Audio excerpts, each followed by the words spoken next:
Fala galera da TV RMS, beleza? Tudo bom com vocês? Seja bem-vindo à nossa TV. Meu nome é Rafael e hoje vamos estar voltando ao assunto sobre transformadores, tirando algumas dúvidas que tivemos nos outros vídeos passados. Se você está assistindo esse vídeo pela primeira vez, saiba que tem o transformador 1, transformador 2 e transformador 3. Esse vai ser o transformador 4. Então, ó, se liga aí, solta a vinheta.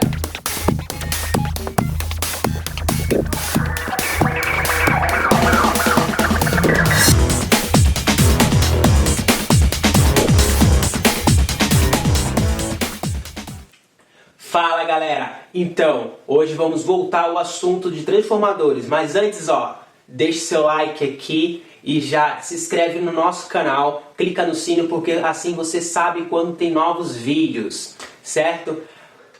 Então tivemos muita pergunta no transformador 1, que as pessoas estavam perguntando qual é o fio AWG, qual é a bitola do fio AWG que eu vou estar utilizando no meu transformador, se eu tenho uma corrente tal. Corrente 2 amperes e vai. Lembrando, eu fiz um vídeo que se chama Transformador 2.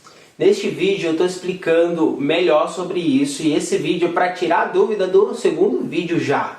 Tem muitas pessoas que não assistiram Transformador 1 ou Transformador 2 e ficam com a pergunta: qual o fio AWG posso utilizar no meu transformador, no primário, no secundário? Eu tenho uma corrente tal, qual que é o fio AWG que eu posso estar utilizando? Gente, existe uma conta, existe. Mas existe uma tabela que eu tenho disponibilizado, que essa tabela facilita muito. Então lá existe o cálculo de corrente pelo fabricante. Então a gente tem a tabela AWG, que eu estou disponibilizando em todos os vídeos. E nesse vídeo também vai estar aqui embaixo a tabela AWG de um fabricante. E nessa tabela existe a corrente que o fio AWG, a numeração, aguenta. Então a bitola, a corrente que está anexada lá que o fabricante está falando, é se o transformador for estar 100% em uso. Então é a corrente total, supomos a potência total do transformador. Eu tenho um transformador de 500 watts, esse transformador vai estar sempre com o máximo da potência dele. Então o fabricante calcula essa corrente, certo? Então se você está trabalhando com áudio, você sabe que tem picos de potência musical. Você tem o RMS, tem o pico. Então você sabe que não precisa todo o tempo, dependendo da frequência que você for trabalhar, não precisa que o transformador seja um transformador grande, robusto. Não precisa. Se você for trabalhar com uma caixa tipo full range, onde essa caixa vai produzir graves, não subgraves, graves, médios e as altas frequências, você já sabe que você não precisa. A maioria dos fabricantes, como Sony e outras marcas, Samsung e outras marcas de som, você vê, tem som da Sony falando que tem 3.500 watts de potência, certo? Essa potência é a mesma puxada da rede, gente.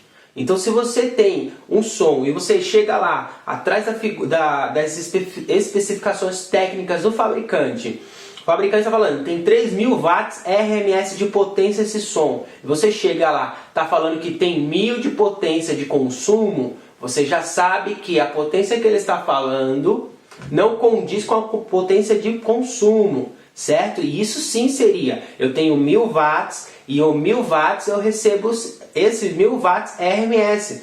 Porém existe um novo padrão RMS e esses fabricantes estão utilizando, certo? Então o RMS ainda não é um padrão de consumo constante.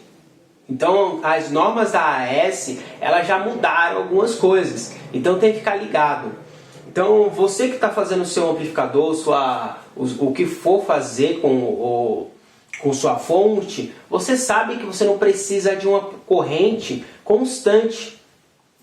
Claro, veja o que eu estou falando. Se você sabe que o seu transformador vai trabalhar em cima daquela corrente constante, você já não precisa, já sabe que não é nem para trabalhar com 2 amperes. Supomos que ele vai consumir 2 amperes. E você sabe que você vai exigir dele 2 amperes sempre. Então trabalhe com uma folga, certo? Agora, se você está trabalhando com um amplificador, que esse amplificador tem 2 caixas, cada caixa tem 100 watts RMS, certo? A gente pode trabalhar com transformadores de 180, que já vai dar a potência pelos capacitores, os filtros. Então, se você coloca uma quantidade de capacitores maior, você não precisa necessariamente ter uma fonte de 200 watts, certo? Senão os fabricantes estariam fazendo isso. Supomos o som da Sony que puxa 3000, que fala que tem 3000 RMS, ele teria 3000 watts de consumo. Então, se você for verificar amplificadores profissionais, Studio R e outras marcas, você vê, o fabricante fala que tem 12.000 watts de potência. O consumo dele é um pouco maior. Se for um amplificador AB, vai consumir 30% a mais. Se for um amplificador de classe digital, aí você já tem um ganho de 94% na conversão da energia. Então você tem uma perca de 6% vira calor, certo? Então você já sabe que o amplificador de 500 vai dar um pouquinho mais de 500. Então, nunca baixo. E por que o som que a Sony vende e outras marcas vendem fala que tem 3.000, 2.500, quando você vai ver a potência tem 500, fala que está puxando 500 da rede, entendeu? Então você já sabe que aquilo ali tem alguma enganação. Aquela potência não é uma potência real, certo? Potência real a gente só vê para amplificadores profissionais. E antigamente a gente ainda costumava ver.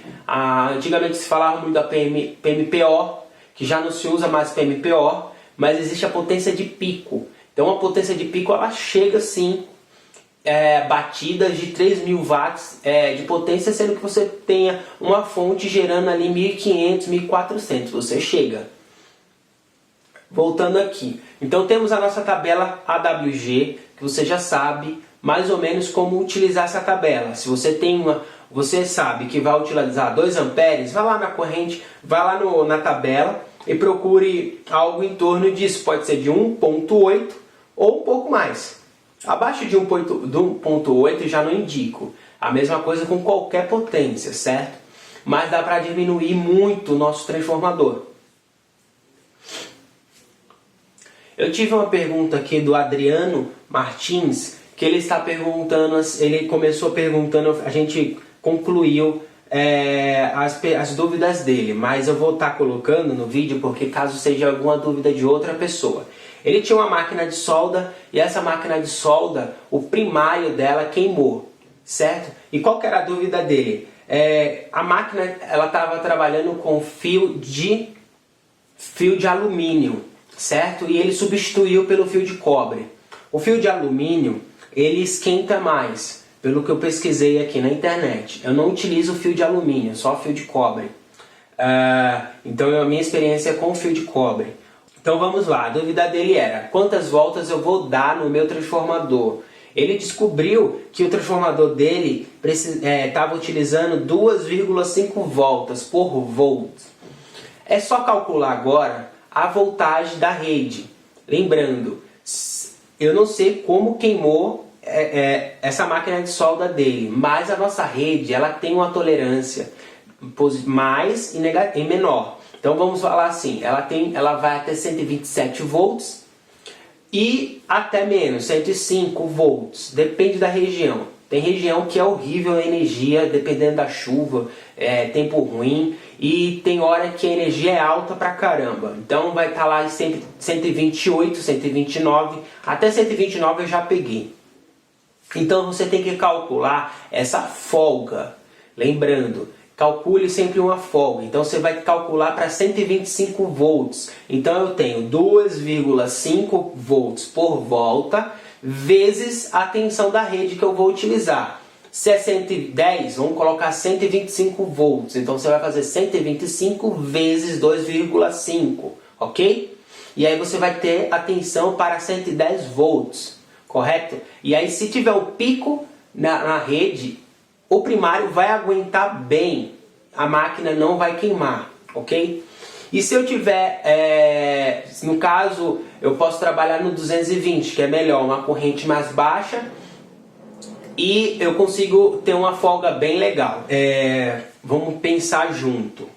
Então eu quero fazer um 220 agora, mas esse 220 vai favorecer para mim, ok? Vamos ver se vocês vão entender o que eu vou falar. Já peguei muitos transformadores assim, então vamos lá. Eu tenho uma corrente que em 110 vai dar algo em torno de 1 ampere, certo?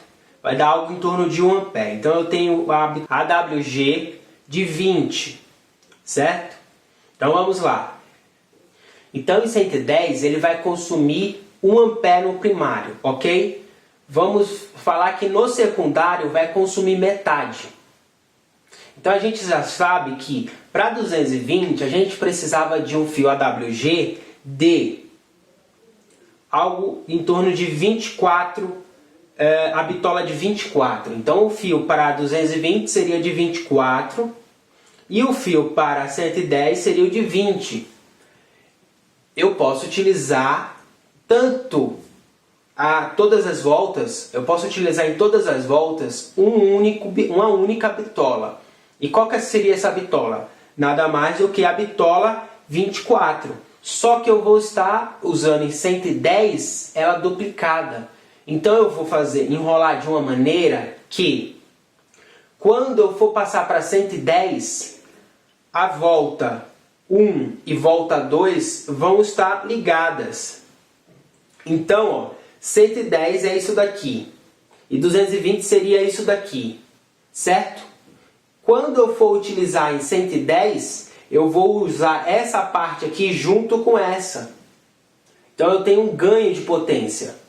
Então tem muitos transformadores que fazem isso. Então eu tenho a entrada de 110 aqui, e esse daqui que ia ficar desligado, num transformador convencional, que tem muitas pessoas que fazem assim, ele ia ficar desligado na chave. Então para eu não perder a quantidade de volta, de espiras, dinheiro pelo fio e essas coisas, eu utilizo uma bitola menor. Só que em 110 eu uso todo o primário. Eu uso essa outra parte desligada aqui. Então, lembrando que a volta tem que estar ligada, porque se você fizer a volta errada, ela tem que estar a favor. Então, quando ela chegar aqui, finalizou. Para voltar, você tem que voltar o mesmo horário. Se você voltar anti-horário, vai dar curto. Então seria uma onda por baixo da outra. Se liga nisso. Nos próximos vídeos pode estar falando sobre isso. Se você se interessar de como fazer um primário com um peso menor, então deixa aqui embaixo o seu comentário, porque a gente vai entrar mais nesse assunto. Legal? Mas existe uma maneira de utilizar uma bitola menor, sendo que em 110 eu vou utilizar a mesma bitola. Então em 220 eu precisava de uma bitola menor, em 110 eu precisava de uma bitola maior. Só que se eu utilizar essa daqui que ia ficar desligada junto com a outra, eu tenho a mesma capacidade. Então era metade da capacidade mais a outra metade que vai dar 1 ampere. Espero que você esteja entendendo. Se você tiver alguma dúvida, já deixa aqui, porque nos próximos vídeos eu posso estar abrindo, desenhando, colocando, mostrando na prática, na bancada, como que funciona isso. Então, se você tiver dúvida de como fazer um primário mais leve, com uma bitola menor, porque é 110, já sabe, deixa aqui o seu comentário, tá bom? Então vamos para outras perguntas.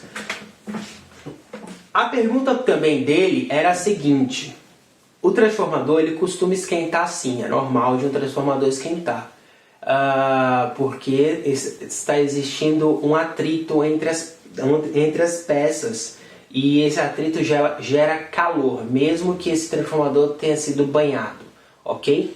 Então, outra dúvida da galera é como calcular a constante. Gente, a constante é fixa em 48,5, então é uma constante, ela já fala, constante, o valor é aquele. A gente trabalha com uma variável, Então a gente pode trabalhar com variáveis diferentes. Como saber a variável que se adequa melhor para mim? Vamos lá. No mercado há uma variável utilizada pelos fabricantes de transformador. Então você chega numa loja na Santa Efigênia para comprar um transformador, ele costuma trabalhar com a constante de 42, 41, certo? Se você for trabalhar com a máquina de solda, essa constante, essa variável já cai.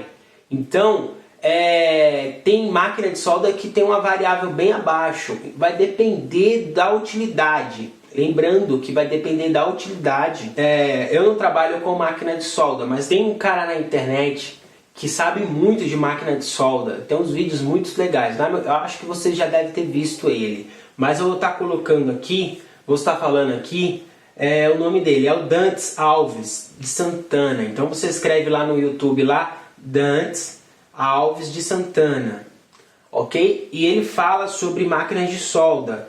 Ele fala aqui no vídeo, um dos vídeos dele que eu estive vendo, ele trabalha com constante de 24 numa máquina de solda. Mas mais detalhe você vai ter com ele, porque ele trabalha com máquina de solda. Certo? O meu mundo é áudio, eu trabalho com amplificadores, então eu costumo trabalhar com constante de 42, até um pouco menos, 41, para o transformador não ficar muito pesado. Então eu não preciso trabalhar com a constante, eu trabalho com a variável, então a variável que eu trabalho é 41, 42, legal? Então é isso, gente. Olha, já deixa o seu like, se você curtiu isso aqui, esse nosso vídeo, você já deixa o seu like, fala para as pessoas, se você estuda eletrônica, espalhe o nosso vídeo. E tendo dúvida, pode escrever aqui embaixo que eu vou estar esclarecendo na medida do possível as suas dúvidas, certo, gente? Posso estar fazendo vídeos também. Então é isso, galera, até a próxima, tchau!